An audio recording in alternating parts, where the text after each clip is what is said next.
Hello upcoming officers, అందరూ ఎలా ఉన్నారు? Welcome back to my channel. నిన్న వీడియోలో చెప్పినట్టు నేను మామూలుగా ఏమనుకున్నాం, మనం ఎవరు చూడట్లేదు వీడియో సరిగ్గా, కొంచెం ఎక్కువ మంది చూసి వాళ్ళకి సబ్జెక్టే కావాలి అన్న వాళ్ళు కామెంట్ చేయండి, సబ్స్క్రైబ్ చేయండి, లైక్ చేయండి అని చెప్పాను. నాకు ఇమ్మీడియట్గా ఒక 10 కామెంట్స్ అనేవి వచ్చేవి. ఇప్పటికైతే ఒక 20 కామెంట్స్ దాకా వచ్చాయి ఆ వీడియోకి. ఏంటంటే, అన్నా మాకు సబ్జెక్ట్ అవసరం, మీరు సబ్జెక్ట్ చెప్పండి అని మంచి రెస్పాన్స్ ఇచ్చారు. నేను స్టార్టింగ్ వీడియోలో మీకు చెప్పిన గుర్తుండొద్దో లేదో నాకు తెలియదు, కానీ రెగ్యులర్ ఫాలో అయ్యే వాళ్ళకి ఒక 10 మెంబర్స్ ఉన్నా చాలు, నేను కంటిన్యూ చేస్తాను సీరియస్గా ఉన్న వాళ్ళు అని చెప్పాను స్టార్టింగ్లో.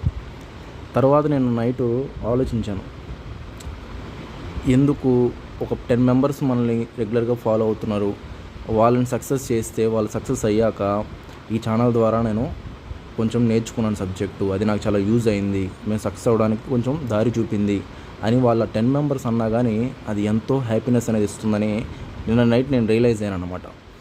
ఇప్పుడు మనం ఏ ఇన్స్టిట్యూట్ అని తీసుకోండి, సక్సెస్ అయ్యే దాంట్లో 1% మెంబర్సే, ఒకరో ఇద్దరు లేదంటే ఇద్దరు, ఏ బ్యాచ్లో సెలెక్ట్ అవుతారో కూడా తెలియదు, కానీ ఆ ఇన్స్టిట్యూట్కి మంచి పేరు వస్తుందన్నమాట ఒకరిద్దరు వల్ల. అలాగే ఏంటంటే, నాది ఇన్స్టిట్యూట్ కోచింగ్ అనేం కాదు, నాది మామూలుగా ఫ్రీ గైడెన్స్ అనమాట. నేనేంటంటే ఆ ఒకరిద్దరు సక్సెస్ అయ్యాను కాదు, ఒక 10 మెంబర్స్ని మన రెగ్యులర్గా ఫాలో అయ్యే వాళ్ళని చేస్తే ఇంకా హ్యాపీనెస్గా ఉంటుందని నా మెయిన్ ఉద్దేశం. అందువల్ల నేనేంటంటే, నేను స్టడీ హాల్ చదివిన తర్వాత, ఈరోజు నేను బయటకు వెళ్ళిన తర్వాత అనుకోకుండా నాకు ఒక అమ్మాయి పరిచయం అయిందనమాట. అక్కడ పరిచయం అంటే ఏంటంటే, చెప్పింది, అన్నా నేను నీ సబ్స్క్రైబర్ని, నేను నీ ఛానల్ రెగ్యులర్గా ఫాలో అవుతున్నాను, నేను గ్రూప్ 2 మెయిన్స్ రాయాలనుకుంటున్నా, అది గ్రూప్ 1 మెయిన్స్ ప్రిలిమ్స్ చాలా కష్టపడి చదివాను, గ్రూప్ 2 మెయిన్స్ రాస్తున్నాను, నాకు చాలా ఇబ్బందిగా ఉందన్న science and technology, me videos చూస్తున్నాను, ఆ 2 వీడియోస్ చాలా హెల్ప్ఫుల్ అయ్యాయి, మీరు మిగతా వీడియోస్ కంటిన్యూ చేయండి అన్న, మాకు ఎంతో హెల్ప్ఫుల్ అవుతుంది, నేను కోచింగ్ తీసుకోలేని ప్రజెంట్ ఈ టైంలో ఉన్న పరిస్థితులు, ఫైనాన్షియల్ ప్రాబ్లమ్స్కి అని చెప్పింతాను. నేను కూడా ఏంటంటే, ఆ మాటలకి ఒక్కరు ఇద్దరు నేను చెప్పాను కదా నీకు, వాళ్ళు సక్సెస్ అయినా చాలు అని, నేను చేస్తానమ్మా ఎట్టి పరిస్థితుల్లో, ఈరోజే చేస్తాను ఇంకో వీడియో కూడా, ఎకానమీ ఒక వీడియో చేస్తాను, సైన్స్ అండ్ టెక్నాలజీ ఒక వీడియో చేస్తాను, 2 ఫాలో అవ్వు రెగ్యులర్గా, నువ్వు 2 మంత్స్లో మొత్తం కంప్లీట్ చేసేస్తాను, ఏమైనా డౌట్స్ ఉన్నా కానీ నువ్వు కామెంట్ చెయ్యి, నేను చెప్తాను నీకు అని చెప్పాను. తను హ్యాపీగా వెళ్ళిందనమాట. ఇక నేను కూడా అదే, ఇంకా డైలీ ఏంటంటే ఒక సైన్స్ అండ్ టెక్నాలజీ వీడియో, ఒక ఎకానమీ వీడియో చేస్తాను. ఇక మీరు సపోర్ట్ చేసేది లేనిది మీ ఇష్టం అండి. సీరియస్గా ఉన్న వాళ్ళైతే వాళ్ళకి డిఫరెన్స్ ఏందో ఇప్పటికీ అర్థమై ఉంటుంది నా 4 వీడియోస్లో. ఇక మీ ఇష్టం, అది మీకే వదిలేస్తున్నాను అనమాట. నేను మటుకు సబ్జెక్ట్ కంటిన్యూ చేస్తా. ఒకరు ఇద్దరు చూసినా సరే, 10 మెంబర్స్ చూసినా సరే, 100 మెంబర్స్ చూసినా సరే, నేను రైట్ డైరెక్షన్ వెళ్తున్నా, నేను కరెక్ట్ గైడెన్స్ ఇస్తున్నా, ఎలా చదవాలో చెప్తున్నా, ఎగ్జామ్ హాల్లో ఏం జరుగుతుందో చెప్తున్నా. అది నచ్చిన వాళ్ళు తీసుకుంటారు, నచ్చిన వాళ్ళు తీసుకోరు, కానీ నేను నా మంచి ఇనిషియేటివ్ని కొనసాగించాలని అనుకుంటున్నాను అంతే ఫ్రెండ్స్. నేను ఎక్కువ డిస్కస్ చేయాలనుకోవట్లేదు. ఈరోజు మెయిన్ ఇంపార్టెంట్ టాపిక్ ఇన్ఫ్లేషన్ గురించి డీటెయిల్గా డిస్కస్ చేస్తాను. ఈ ఇన్ఫ్లేషన్ అనేది సింపుల్ టాపిక్ అనుకుంటారు, కానీ దీంట్లో చాలా ఇంపార్టెంట్ కాన్సెప్ట్స్ ఉంటాయి. మొత్తం ఈ వీడియో వరకు లాస్ట్ వరకు చూడండి. మీకు ఇన్ఫ్లేషన్ అంటే ఏందని ఎంత ఈజీగా మీకు చెప్తాను. మీకు ఎకానమీ కళ్ళ ముందు కనిపిస్తుంది. మొత్తం ఎంత డిఫరెంట్గా యూనిక్గా ఉంటుందంటే, మీరు ఇన్స్టిట్యూట్లో పోయి ఉండొచ్చు, ఎక్కడికైనా పోయి ఉండొచ్చు, కానీ ఇంత క్లారిటీగా, ఇంత నీట్గా ఎవరు చెప్పి ఉండరు. నేను గ్యారంటీ ఇస్తున్నది. కావాలంటే మీరు లాస్ట్ వరకు చూసి, ఈ వీడియో నేను చెప్పింది రాంగ్ అంటే, సార్ మీరు రాంగ్ అని చెప్పండి, లేదు ఎక్సలెంట్ అంటే ఎక్సలెంట్ అని పెట్టండి, లాస్ట్ వరకు చూసి మీరే కావాలంటే. ఓకే ఫ్రెండ్స్, ఇంకా డైరెక్ట్గా వీడియోలోకి వెళ్ళిపోదాం, ఎక్కువ డిస్కస్ లేకుండా. ఇన్ఫ్లేషన్ అంటే ఏంటంటే ద్రవ్యోల్బణం అంట తెలుగులో. ఇప్పుడు ఇన్ఫ్లేషన్ అంటే ఏంటంటే మేజర్, ఫస్ట్ ఫర్ ఎగ్జాంపుల్, మీరు ఎగ్జాంపుల్తో సహా చెప్తాను, మీరు ఊహించుకోండి, అప్పుడే ఈ ఎకానమీ అర్థమవుతుంది మీకు. ఇప్పుడు ఫర్ ఎగ్జాంపుల్ మీరు మార్కెట్కి వెళ్ళారనమాట. మార్కెట్కి వెళ్ళాక అక్కడ టొమాటో కానీ, ఆనియన్స్ కానీ, ఏదైనా ఉండొచ్చు ప్రైజెస్. ఈరోజు వెళ్తే 20 రూపాయలు అని చెప్పారు 1 కేజీ టొమాటో, తీసుకొచ్చుకున్నారు మార్కెట్కి. రేపు వెళ్ళారనమాట. రేపు వెళ్ళిన తర్వాత 120 అన్నారు వాళ్ళు. అప్పుడు మీరు సడన్ షాక్ అవుతారు, నిన్న 20 ఉన్నాయి కదా, ఈరోజు 120 అంటున్నారు, నిన్న 2 కేజీస్ తీసుకోకపోతే పోయి ఉండేది కదా, మనం తప్పు చేసాం అని అనిపిస్తుంది. ఇది రెగ్యులర్గా ఫేస్ చేసి ఉంటారు చాలామంది, మార్కెట్కి వెళ్ళే వాళ్ళు కానీ, లేదంటే ఇంట్లో ఉండి అమ్మాయిలు కానీ, వీళ్ళు కానీ. అప్పుడు దీన్నే ఏంటంటే సడన్ చేంజెస్, సడన్గా ప్రైజెస్ అనేవి పెరిగిపోతాయి. అది ఆనియన్స్ అవ్వచ్చు, టొమాటోస్, ఏదైనా అవ్వచ్చు, కమోడిటీస్ అనమాట వీటిని. దాన్నే ఇన్ఫ్లేషన్ అంటారు. అసలు ఇది ఎందుకు ఇలా అవుతుంది అని ఆలోచించారు ఎప్పుడైనా మీరు? ఇది ఎందుకు ఇలా అవుతుంది ఏంటి అనేది మనం ఆలోచించాలి. ఇది 2 విధాలుగా ఉంటుందండి మామూలుగా. ఒకటి డిమాండ్ పుల్, ఇంకోటి కాస్ట్ పుష్. ఫర్ ఎగ్జాంపుల్ మీరు మార్కెట్కి వెళ్ళారు. మార్కెట్కి వెళ్ళాక 1 కేజీ టొమాటో తీసుకుందాం అనుకున్నారు. ఇంకో అతను వచ్చాడు, లేదంటే ఒక 5-6 వచ్చారు అక్కడికి. అందరూ 1 కేజీ టొమాటోనే ఉంది అక్కడ. అందరూ అదే కావాలంటున్నారు, ఎందుకంటే వాళ్ళ ఇంట్లో వాళ్ళకి అవసరాలు ఉంటాయి కాబట్టి.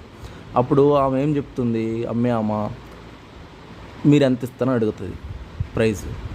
అతనేమో 20 ఇస్తా అంటాడు, ఇంకో వాళ్ళేమో 50 ఇస్తారంటారు. చాలా అవసరం ఉన్న వాళ్ళు 100 ఇస్తా అంటారు, ఇంకొకరు 200 ఇస్తా అంటారు. ఎందుకంటే నీకు అక్కడ ఉండే తక్కువ, డిమాండ్ పెరిగిపోతుంది. దీన్నే డిమాండ్ పుల్ ఇన్ఫ్లేషన్ అంటారు. అంటే దీని అర్థం ఏంటంటే మనం ఉండే ప్రైజెస్కి సప్లై తగ్గిపోయినప్పుడు కొన్నే ఉన్నప్పుడు ఏంటంటే ఆ ప్రైజెస్కి డిమాండ్ పెరిగిపోతుంది, ఆ ఉన్న వాల్యూకి. దాన్నే డిమాండ్ పుల్ ఇన్ఫ్లేషన్ అంటారు. ఇది ఎప్పుడు జరుగుతుంది అనేది చూసుకోవాలి మనం.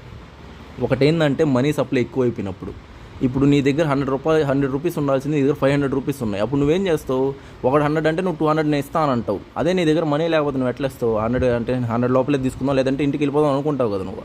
అంటే మనీ సప్లై నీ దగ్గర ఎక్కువ ఉన్నప్పుడు, అంటే నీ దగ్గర అంటే ఎగ్జాంపుల్ మార్కెట్ ఎకానమీ టోటల్గా చూసుకోవాలి కాబట్టి నీ ఎగ్జాంపుల్ నువ్వు చూసుకోవాలా. అందరి దగ్గర మనీ ఎక్కువ ఉన్నప్పుడు ఏంటంటే వాళ్ళు ఎక్కువ ఇస్తామని అంటారు. 200 అంటే ఇంకోటి 500 అంటాడు, ఎందుకంటే వాడి దగ్గర 500 ఉన్నాయి, వస్తువు అవసరం కాబట్టి. అంటే మనీ సప్లై ఎక్కువ అయిపోయినప్పుడు ఇది డిమాండ్ పుల్ ఇన్ఫ్లేషన్ మెయిన్ కారణం, ఒక పాయింట్. Next increased boring. ఇప్పుడు గవర్నమెంట్ ఏం చేస్తుందంటే బయట కంట్రీస్ నుంచి, IMF నుంచి ఎక్కువ బోరింగ్ తీసుకుంటుంది, అంటే అప్పులు తీసుకుంటుంది అనమాట. తీసుకొని అది మార్కెట్లో పంపిస్తుంది. మార్కెట్లో పంపించడం అంటే డైరెక్ట్గా వేయడం కాదు, వాళ్ళు ఇన్వెస్ట్ చేయడంలో కానీ ఏదైనా వస్తువుల రూపంలో కానీ ఎట్లా ఒకటి ఆ మనీ అనేది గవర్నమెంట్ తీసుకొని వాళ్ళు అంతా వాళ్ళ దగ్గర పెట్టుకో కదా, మన ఎకానమీలో పంపిస్తుంది అనమాట. అప్పుడు అందరి దగ్గర మనీ ఎక్కువ ఉంటుంది, అప్పుడు కూడా ఈ డిమాండ్ పుల్ ఎక్కువ అవుతుంది అనమాట. ఇంకోటి డిప్రిసియేషన్ ఆఫ్ రూపీ అంటారు. ఈ డిప్రిసియేషన్ అంటే అప్రిసియేషన్ ఏంటంటే నేను మళ్ళీ క్లారిటీగా చెప్తాను. డిప్రిసియేషన్ ఆఫ్ రూపీ అంటే ఇప్పుడు ఫర్ ఎగ్జాంపుల్ $1 అనేది 80 రూపాయలు ఉంది ఈరోజు, రేపు 150 రూపాయలు అయింది. అంటే ఏంది, మన వాల్యూ తగ్గిపోయింది. ఇప్పుడు $1కి 80 చాక్లెట్లు వస్తున్నాయి, $1కి 150 చాక్లెట్లు వస్తున్నాయి. అంటే దాని అర్థం ఏంటి, మన రూపీకి ఎంత వాల్యూ తగ్గిపోయినట్టు. మన చిన్నప్పుడు ₹1 అంటే ఎంత ఇంపార్టెంట్, ఇప్పుడు అసలు రూపీని పట్టించుకుంటున్నారు ఎవరైనా? ఇది డిప్రిసియేషన్ అప్రిసియేషన్ చెప్పినప్పుడు మీకు ఇంకా క్లారిటీగా అవుతుంది. కానీ ఇది ఒక చిన్న పాయింట్ గుర్తుపెట్టుకోండి, డిప్రిసియేషన్ ఆఫ్ రూపీ అయినప్పుడు. ఇవి డిమాండ్ పుల్, ఇది ఒక టైపు. నెక్స్ట్ కాస్ట్ పుష్ అంటే ఏంటంటే ఇక్కడ మెయిన్ అగ్రికల్చర్ సంబంధించిన ఫుడ్ సప్లై గురించి కానీ వాటి గురించి కానీ వస్తుంది. ఫర్ ఎగ్జాంపుల్ ఒక అతను ఉన్నాడు, ఒక ఫార్మర్. ఆ ఫార్మర్ ఏంటంటే పండించాడు, ఒక 5 ఎకరాలు పంట పండించి అదన్నీ ఎత్తుకోపోయి గోడౌన్లో పెట్టుకున్నాడు. తర్వాత ఏంటి, మిగతా వాళ్ళు అమ్ముకున్నారు, కొంతమంది గోడౌన్లో పెట్టుకున్నారు. ఇప్పుడు మన దగ్గర ఉన్నవన్నీ ఒక రోజుకి అయిపోతాయి, ఏదో ఒక నెల, ఈ నెల కాపుతా ఒక నెల, ఇంకో నెల కాపుతా ఆ నెల అమ్ముకున్న వాళ్ళన్నీ అయిపోతాయి. ఇతను ఏం చేస్తాడు, ఆ టైంలో ఎప్పుడైతే అయిపోతాయో అప్పుడు ఆ గోడౌన్లో సరుకు బయటికి తీసుకొచ్చి ఎక్కువగా అమ్ముతాడు అనమాట. ఎందుకంటే నీకు తక్కువ డిమాండ్ ఎక్కువ అయిపోతుంది కదా. అదే కాస్ట్ పుష్ అంటే నువ్వే దాన్ని కాస్ట్ పుష్ చేస్తున్నావు అనమాట. ఇది మెయిన్ ఎగ్జాంపుల్ అనమాట. ఒకటి హోర్డింగ్, దీన్నే హోర్డింగ్ అంటారు. తర్వాత ఏంటంటే సప్లై చైన్, అంటే సప్లై చైన్ ట్రాన్స్పోర్ట్ కానీ మ్యానుఫ్యాక్చరింగ్ ఎక్కడ ఒకటి ఇబ్బంది జరిగినప్పుడు ఈ కాస్ట్ పుష్ ఇన్ఫ్లేషన్ జరగద్ది. నెక్స్ట్ ఏంటి, డైరెక్ట్ ట్యాక్స్లు ఇంక్రీజ్ చేస్తారు, అప్పుడు కాస్ట్ పుష్ ఇన్ఫ్లేషన్ జరగద్ది. అలాగా ఈ కాస్ట్ పుష్ ఇన్ఫ్లేషన్ జరగద్ది. అంటే మీకు ఎగ్జాంపుల్ అర్థం కాదు, ఇన్ఫ్లేషన్ అనేది ఎలా వస్తుంది అనేది మీకు క్లారిటీగా చెప్పాను అనమాట. నెక్స్ట్ మనం మెయిన్ చూడాల్సింది ఇన్ఫ్లేషన్ టాపిక్లో, ఈ ఇన్ఫ్లేషన్ అనేది మంత్లీ క్యాలిక్యులేట్ చేస్తారండి. జీడిపి అనేది ఎవ్రీ క్వార్టర్లీ క్యాలిక్యులేట్ చేస్తారు, ఇన్ఫ్లేషన్ అనేది మంత్లీ క్యాలిక్యులేట్ చేస్తారు. ఎవరు దీన్ని రిలీజ్ చేస్తారంటే NSO, నేషనల్ స్టాటిస్టికల్ ఆఫీస్ అనేది రిలీజ్ చేస్తుంది. నెక్స్ట్ ఇన్ఫ్లేషన్ అనేది చాలా డేంజర్ ఎకానమీకి. ఇప్పుడు ప్రైజెస్ పెరిగిపోతూ ఉంటే, మనీ సప్లై మార్కెట్లో ఎక్కువ అయిపోతూ ఉంటే ఏమవుద్దు మన పరిస్థితి. నీ దగ్గర ₹100 ఉన్నాయి, 500 ఉన్నాయి, నెక్స్ట్ ఇంకోటి దగ్గర ₹1000 ఉన్నాయి, వస్తువులు ఇంక దారుణం అయిపోతాయి. అప్పుడు చాలా డ్యామేజ్ ఇది ఇన్ఫ్లేషన్ అనేది, అది గుర్తుపెట్టుకోండి. ఇన్ఫ్లేషన్ ఎక్కువ ఉండకూడదు, తక్కువ ఉండొచ్చు. దీంట్లో ఏంటంటే టైప్స్ ఉంటాయి కొన్ని, అయితే చెప్పండి చూడండి. ఫర్ ఎగ్జాంపుల్ క్రీపింగ్ ఇన్ఫ్లేషన్ అంటారు. అంటే ఏంటంటే 3% దాకా ఉంటే దీన్ని క్రీపింగ్ ఇన్ఫ్లేషన్, పర్సెంటేజ్లో చూడాలి ఇక్కడ మనం ఇన్ఫ్లేషన్ని. అదే వాకింగ్ అంటే 3 to 7%. గ్యాలోపింగ్ అంటే more than 10%, చాలా డేంజర్ ఇది. హైపర్ ఇన్ఫ్లేషన్ ఇంకా ఎక్స్ట్రీమ్. రీసెంట్గా వెనిజులాలో 270% ఉంది. ఇది ఎంత డేంజర్ అంటే ఆ కంట్రీనే దెబ్బతీసేసింది అనమాట. ఇన్ఫ్లేషన్ అంత ఉండకూడదు, కంట్రోల్ చేయాలి. అది కంట్రోల్ చేయాలంటే ఏం చేస్తుంది గవర్నమెంట్ అని చూడాలి. ఇక్కడే మానిటరీ పాలసీ, ఫిస్కల్ పాలసీస్ అనేవి వస్తాయి. మానిటరీ పాలసీ అనేది RBI చేస్తుంది, ఫిస్కల్ పాలసీ అనేది గవర్నమెంట్ చేస్తుంది. RBI ఎట్లా కంట్రోల్ చేస్తుంది సార్ ఇన్ఫ్లేషన్? ఆ రేట్లన్నీ అంటే మెయిన్ ఒకటే గుర్తుపెట్టుకోండి, ఇన్ఫ్లేషన్ అంటే ఏంటంటే రేట్లు పెరిగిపోవడం, మనీ ఎక్కువైపోవడం. మనీ ఎకానమీలో ఎక్కువైపోవడం. దీని ఆ మనీని వెనక్కి తీసేసుకోవాలా. ఇది మెయిన్ గుర్తుపెట్టుకుని మనీ వెనక్కి తీసేసుకోవాలా. వెనక్కి తీసుకోవాలంటే ఏం చేయాలా?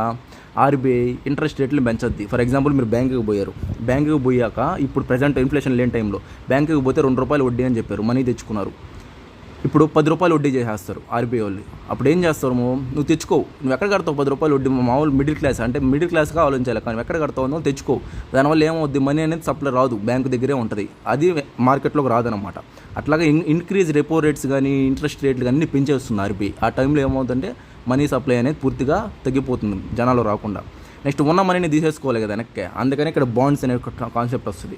ఇప్పుడు ఒక బాండ్ పేపర్ అనేది ఇస్తారు. ఇప్పుడు ఫర్ ఎగ్జాంపుల్ నేనే మిడిల్ మ్యాన్, నా దగ్గర డబ్బులు ఉన్నాయి ఎక్కువ. ఏం చేస్తుంది ఆర్బీఐ? ఇదిగో నీకు బాండ్ ఇస్తాను అంటే కాగితం ఇస్తాను, నువ్వు ఆ డబ్బులు నాకు ఇచ్చేయి, నేను నీకు మళ్ళీ ఇస్తానని చెప్తుంది. అప్పుడు ఏం చేస్తాం మనం? ఆర్బీఐ నమ్మతాం కదా, ఇచ్చేస్తాం బాండ్ పేపర్ నాకు మళ్ళీ చూసుకుందాం అని చెప్పేసి. అట్లా ఉన్న డబ్బులన్నీ తీసేసుకుంటుంది. ఎప్పుడైతే ఇన్ఫ్లేషన్ ఎక్కువ అయిపోతుందో ఆర్బీఐ ఉన్న డబ్బులన్నీ తీసుకుంటుంది. ఇది మెయిన్ గుర్తుపెట్టుకోండి వచ్చే ఆప్షన్స్లో. నెక్స్ట్ గవర్నమెంట్ కూడా చూడండి. ఇప్పుడు ఆర్బీఐ అంటే monetary policy, fiscal policy government చేయాలి. గవర్నమెంట్ ఏం చేస్తుంది? డైరెక్ట్ ట్యాక్స్లని పెంచేస్తుంది. ఇప్పుడు అంబానీకి ఒక 10% కడుతున్నాడు అంటే 20% చేసేస్తుంది. ఇండైరెక్ట్ ట్యాక్స్ని తగ్గిస్తుంది. ఇండైరెక్ట్ ట్యాక్స్ ఎందుకు తగ్గిస్తుంది అంటే మిడిల్ క్లాస్ వాడు కడతారు కాబట్టి ఇండైరెక్ట్ ట్యాక్స్ని. అది ఈ రెండు మానిటరీ పాలసీ, ఫిస్కల్ పాలసీ చూస్తుంది అనమాట. నెక్స్ట్ ఇక్కడ వరకు అర్థం చేసుకోండి. నెక్స్ట్ పార్ట్ 2 చేస్తే ఇన్ఫ్లేషన్లో ఆ వీడియోలో ఏంటంటే సిపిఐ అంటే ఏంది, డబ్ల్యూపీఐ అంటే ఏంది, పీపీఐ అంటే ఏంటి, డిస్ఇన్ఫ్లేషన్ అంటే ఏంది, డిఫ్లేషన్ అంటే ఏంది, అవన్నీ డీటెయిల్గా చెప్తాను ఇంకా క్లారిటీగా. ఇటువరకు అర్థం చేసుకోండి మీరు. ఒకవేళ మీకు ఈ చెప్పిన వరకు ఏమైనా డౌట్స్ ఉంటే నాకు కామెంట్ చేయండి. ఈ వీడియో నచ్చినట్లయితే లైక్ చేయండి, షేర్ చేయండి, సబ్స్క్రైబ్ చేయండి, మర్చిపోకండి. నాకు సపోర్ట్ ఇవ్వండి.